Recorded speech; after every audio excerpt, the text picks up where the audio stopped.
시청자 여러분 안녕하세요. 김동수입니다. 이 시간에요. 상속과 증여세에 대해서 살펴보는 시간을 갖도록 하겠습니다.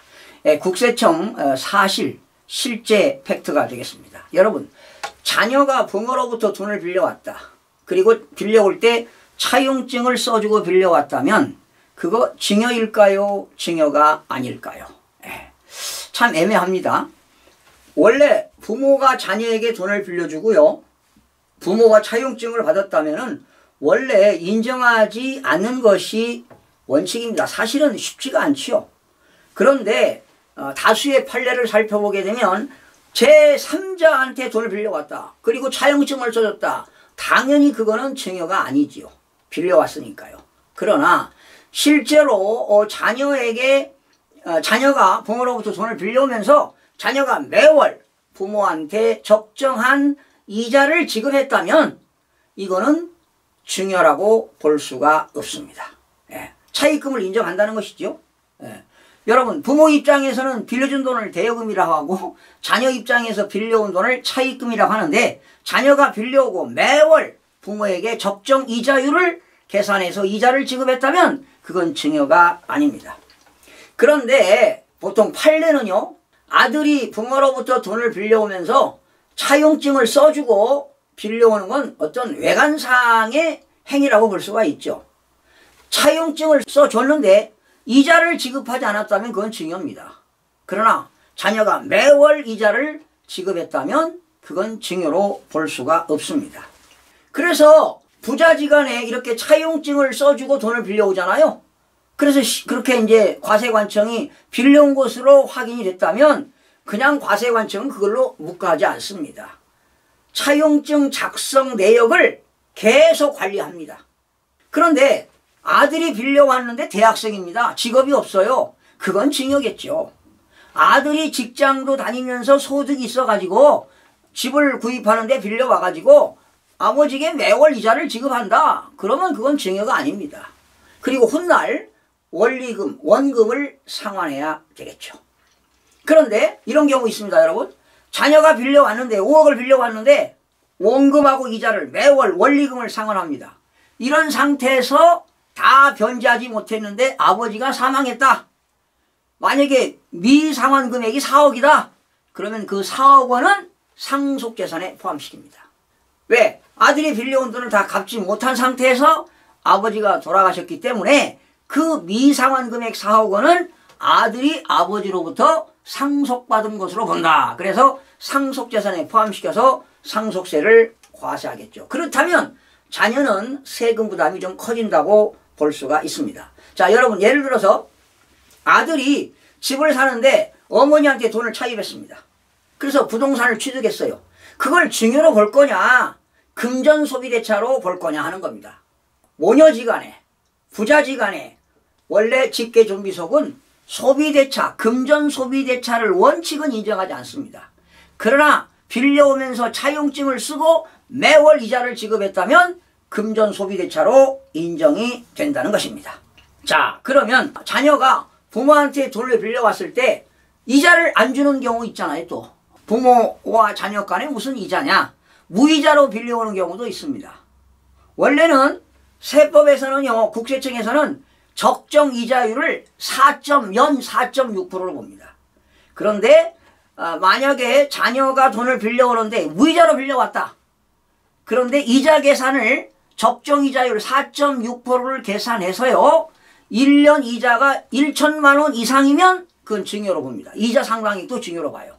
1천만 원 미만이면 증여세가 없습니다.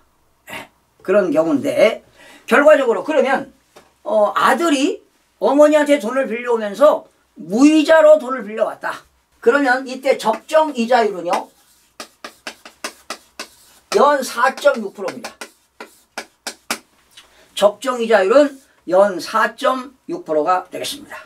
그러니까 빌린 돈 차입금 곱하기 연 4.6% 한 금액이 이게 바로 뭐냐, 무이자로 빌린 금액입니다. 무이자로 빌린 금액이에요. 그래서 아버지한테 빌려온 돈을 1년 동안 이자가 1천만 원 이상인데 아들이 아버지한테 이자를 지급하지 않았다. 그 이자 상당액을 또 증여로 보는 겁니다. 자, 그러면 예를 들어 보겠습니다. 아버지가 자녀에게 대여했습니다. 돈을 빌려줬어요. 얼마 빌려줬느냐? 2억 원 빌려줬습니다. 무이자로. 무이자입니다. 무이자로 2억을 빌려줬다. 그러면 2억 곱하기 0.046이 되겠죠. 4.6%니까요. 그러면 얼마입니까? 1년에 920만 원. 그러면 1년 동안 이자 상당액이 1천만 원 미만이기 때문에 이건 증여로 보지 않습니다. 증여로 보지 않습니다. 그러니까 2억 정도 빌려와가지고 무이자로 빌려왔다. 1년분 이자가 1천만 원 미만이기 때문에 이건 증여로 보지 않습니다. 그러나 아들이 2억 원금은 갚아야 됩니다. 이자 상당액을 얘기하는 겁니다. 만약에요 3억을 빌려왔다고 가정해 봅시다. 아버지가 아들에게 3억을 빌려줬어요. 3억. 자, 3억입니다. 3억 곱하기 0.046. 그럼 얼마입니까? 1380만 원이네요. 1천만 원 넘죠? 이럴 때는 증여세가 과세입니다. 증여세가 과세예요. 3억을 빌렸는데 무이자로 빌려왔다. 그런데 적정이자율이 4.6%니까 1년 상당의 이자가 1380만 원. 이거 증여로 보는 겁니다. 물론 3억도 증여지요. 이자 상당액도 증여로 본다는 것입니다. 그런데 만약에 아버지가 아들에게 5억을 빌려줬습니다. 5억을 빌려줬는데 아들이 매월 이자를 연 2% 갚습니다. 그러면 적정이자율 0.046인데요. 여기서 아들이 매월 적정이자율보다 싸게 빌려왔어요. 2% 이자를 지급한다면 0.02를 빼게 되면 2.6인가요? 그쵸? 0.026이 되겠네. 그러면 얼마입니까? 1300만 원. 이렇다면 이거는 증여로 보는 겁니다. 자, 아들이 아버지한테 5억을 빌려왔어요. 적정이자율은 4.6%인데 그 차용증 쓸 때 차용증서 계약서 소비대차 그 계약서 쓸 때 매월 아들이 아버지에게 연 2% 이자를 지급한다. 그러면 적정이자율보다 적게 이자를 지급하니까 실제로 지급한 거는 0.0이 아니겠습니까? 실제로 지급한 게. 네. 이자 약정액입니다. 이자 약정액. 아들이 아버지한테 빌려오면서 이자 약정액이 연 2%니까 0.026은 무이자잖아요. 그러면 이게 얼마입니까? 1300만 원. 1300만 원 이건 뭐야? 증여세가 과세가 된다는 것입니다. 그러면 여러분 만약에 아버지한테 5억을 빌려왔다. 자, 제가 이 시뮬레이션 해보겠습니다.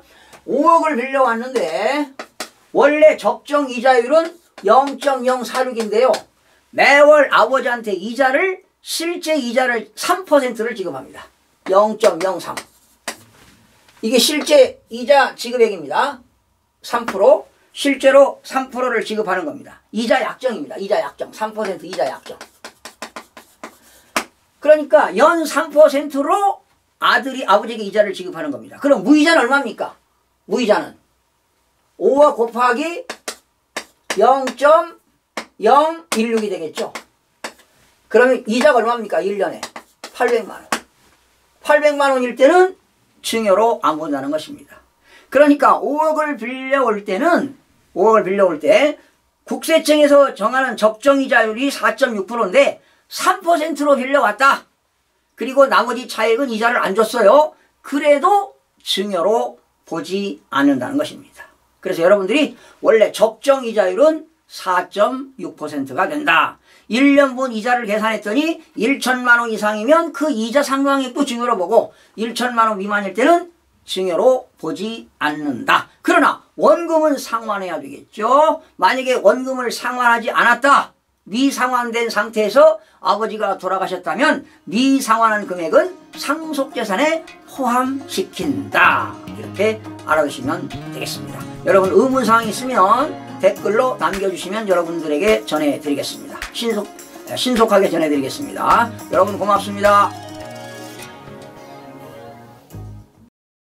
구독과 좋아요, 알림 설정을 누르시면 더 많은 정보를 얻을 수 있습니다.